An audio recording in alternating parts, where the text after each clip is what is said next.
যুদ্ধের আঁচে খেলায় ঠিক কতটা প্রভাব পড়ে? ইরান বিশ্বকাপ খেলবে নাকি স্বেচ্ছায় যাবে বাদ?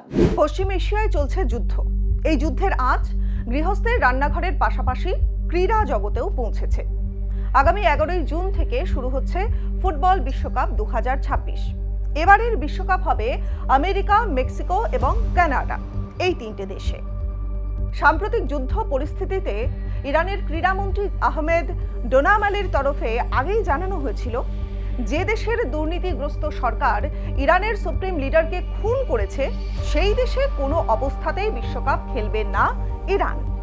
অথচ নিজেদের যোগ্যতাতেই ফুটবল বিশ্বকাপে অংশ নেওয়ার সুযোগ পেয়েছে ইরান। তা সত্ত্বেও কি হামলার কারণে তারা পিছিয়ে আসবে? যোগ্যতা থাকা সত্ত্বেও বাদ পড়ে যাবে ফুটবল বিশ্বকাপ থেকে? এ প্রশ্ন উঠছেই। এমন আবহেই এক্সে ইরানের বিশ্বকাপ খেলা নিয়ে বড় ইঙ্গিতপূর্ণ পোস্ট করলেন ডোনাল্ড ট্রাম্প।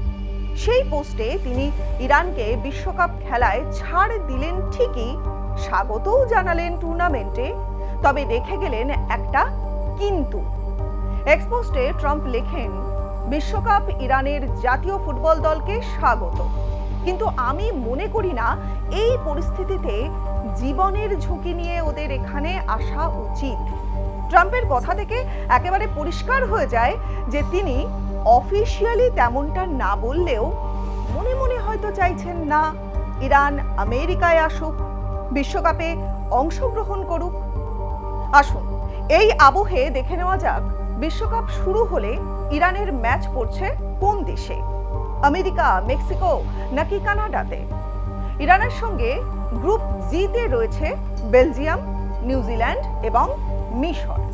বিশ্বকাপ শুরু হচ্ছে 11ই জুন থেকে। ইরানের প্রথম খেলা 16ই জুন নিউজিল্যান্ডের বিরুদ্ধে লস অ্যাঞ্জেলেসে। বেলজিয়ামের বিরুদ্ধে খেলা এই লস অ্যাঞ্জেলেসেই 21শে জুন। মিশরের বিরুদ্ধে খেলা সিয়াটেলে 27শে জুন। সুতরাং ইরানের তিনটে ম্যাচই রয়েছে আমেরিকাতে। 11ই মার্চ বুধবারই ইরানের ক্রীড়ামন্ত্রী জানিয়ে দিয়েছেন যে আমাদের শিশুরা নিরাপদ নয়। ঠিক এই পরিস্থিতিতে বিশ্বকাপ খেলার কথা আমরা মাথায় রাখছি না। ইরান যে আমেরিকায় বিশ্বকাপ খেলবে না তা আঁচ করা যাচ্ছিল আগে থেকেই। এখন প্রশ্ন হলো, ইরান যদি বিশ্বকাপ না খেলে তবে তার পরিবর্তে খেলবে কোন দল? ফিফার নিয়ম অনুযায়ী বিশ্বকাপে কোনো দল অংশ না নিলে সেই দলকে ফিফার তরফ থেকে পাওয়া সব আর্থিক সাহায্য ফেরত দিতে হবে। হতে পারে আর্থিক জরিমানাও। যদি ইরান না খেলে সেক্ষেত্রে ইরানের পরিবর্তে সুযোগ পাওয়ার কথা ইরাকের। ইরাক এএফসির ইন্টারকন্টিনেন্টাল প্লে অফে অংশ নেবে। সেক্ষেত্রে ইরানের জায়গায় বিশ্বকাপে ইরাক সরাসরি প্রবেশ করবে। পাশাপাশি এএফসি থেকে আরও একটা দেশ সুযোগ পাবে বিশ্বকাপে। প্লে অফ থেকে ইরাক যদি ইরানের জায়গায় ঢোকে সেক্ষেত্রে সংযুক্ত আরব আমিরশাহী বা ইউএইর সুযোগ রয়েছে সুযোগ পাওয়ার, কারণ তারা এখন এএফসির বিচারে সবচেয়ে বেশি র্যাঙ্ক পাওয়া দল।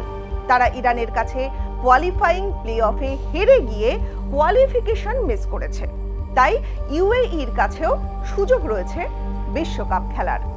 যুদ্ধের আঁচে খেলায় ঠিক কতটা প্রভাব পড়ে? ইরান বিশ্বকাপ খেলবে নাকি স্বেচ্ছায় যাবে বাদ? ইরাক বা সংযুক্ত আরব আমিরশাহী বা ফুটবল বিশ্বকাপ 2026-এর ভবিষ্যৎটা কি? এখন সবটাই বলবে সময়।